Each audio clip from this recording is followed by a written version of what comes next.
What's up, YouTube? Stopping by again.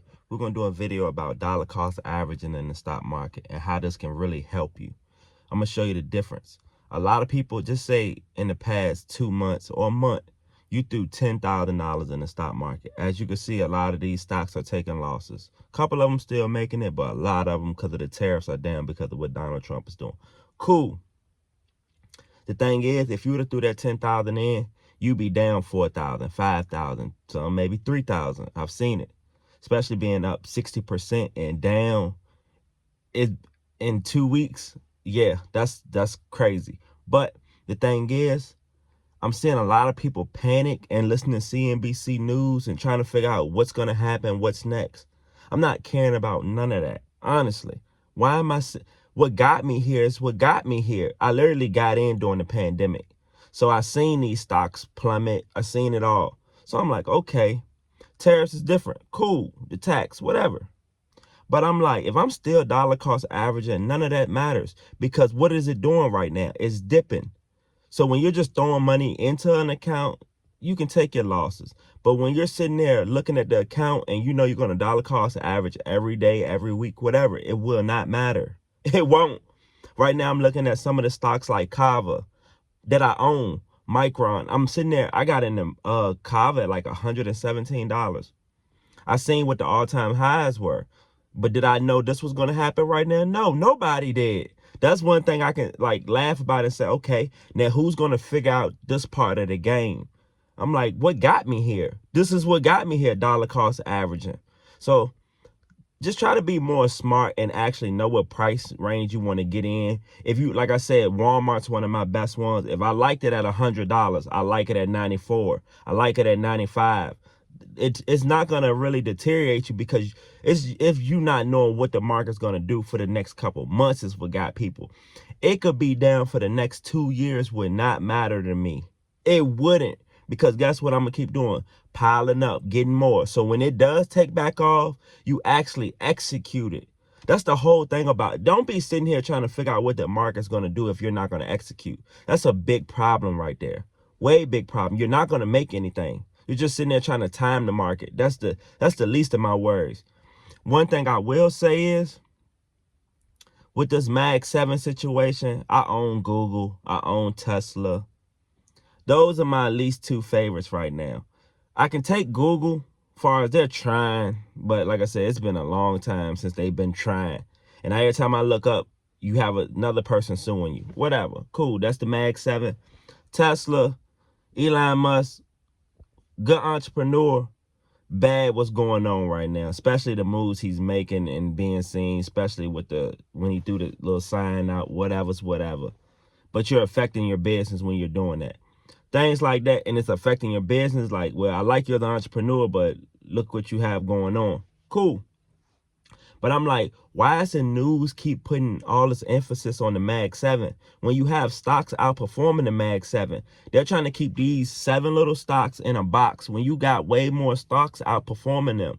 But when you just get into the stock market, if you didn't hear about Apple's, all these companies, these are the first companies you usually buy if you're just, just getting in. You don't know anything else. Unless you're going to find some other stuff you don't know anything about.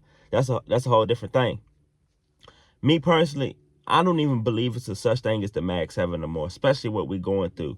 If you could go and start dollar cost averaging into a stock that's not high on everybody's radar, that's a sleeper, that's what I mainly focus on. What's in the positive? Like, I can name a stock I got on here and told y'all about the other day. Tractor Supply. It's not the biggest stock in the world. It's not a tech stock. But it's actually going to be, like, people are going to still use this, well, not stock, but they're going to still use this company no matter if it's up or down. It's farmers every day. That's why I see the difference in buy recession-proof stock. So this is dollar cost averaging videos and how to actually move in the market right now. And don't panic. Because I know for a fact so many people panic sold. I remember getting those profits in Carvana and like, what do I do? What do I do? Because you've never been through it. Now it's like, if I wouldn't, like, I can speak on Tesla.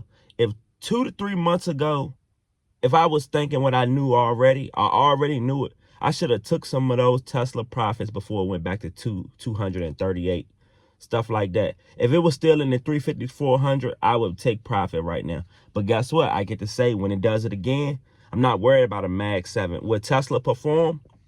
Probably will. Am I worried? I'm going to take my profit once it goes back up and figure out what's my, like I like dividend stocks. That's not even a dividend stock. What's going to be here for the, not, there's going to be here, but I'm worried about less competition because they still have competition in their space. The EVs, like they said, they're trying to make Tesla, people use their batteries. If it happens, it happens. If it doesn't, it doesn't. Like they're trying to say it's going to be up 1,000% in the next 5 years. That's Elon them saying that. Okay, if it is, cool. But guess what? It's some things I don't even want to worry about no more. Like I had to tell you, I understood why people bought Domino's stock. It doesn't sound fancy, doesn't sound any of that like high tech. You don't know, you know about Domino's. Stop trying to go out here and find the next Nvidia. That's the last, and Nvidia is one of those you should have. If you're dollar cost averaging right now, I had it before the split, so I'm not really worried. Yesterday it was at $115 a share. I seen people confident. I'm in these groups and Telegram groups. They were happy when it got to 120. I was still buying in. It didn't matter. Let's buy some more. Because I seen what it did to my portfolio when it got to 145. I was like 140. I'm like, okay, cool. So when it's down at 115, do I think, and this is asking y'all out loud too, do you think Nvidia is going to be up in the next 2 years? In the next 5 years? It's all on, are you actually going to hold it long term? That's what's going to help with the dollar cost averaging so you don't have to panic. Like I told you about the Kava, $117. Cool. Now it's at like 80. Last time I looked, it was like 89 to 85. Okay. If I was confident then, I'm confident now. But guess what? Now is the time to actually make the money. I remember when Micron was at $89, $85. I even showed y'all when it was at $75. And if you would have put 10,000 in the market, you would have turned that to 40,000. It went back to the same price. If you have the money right now, this is when you capitalize.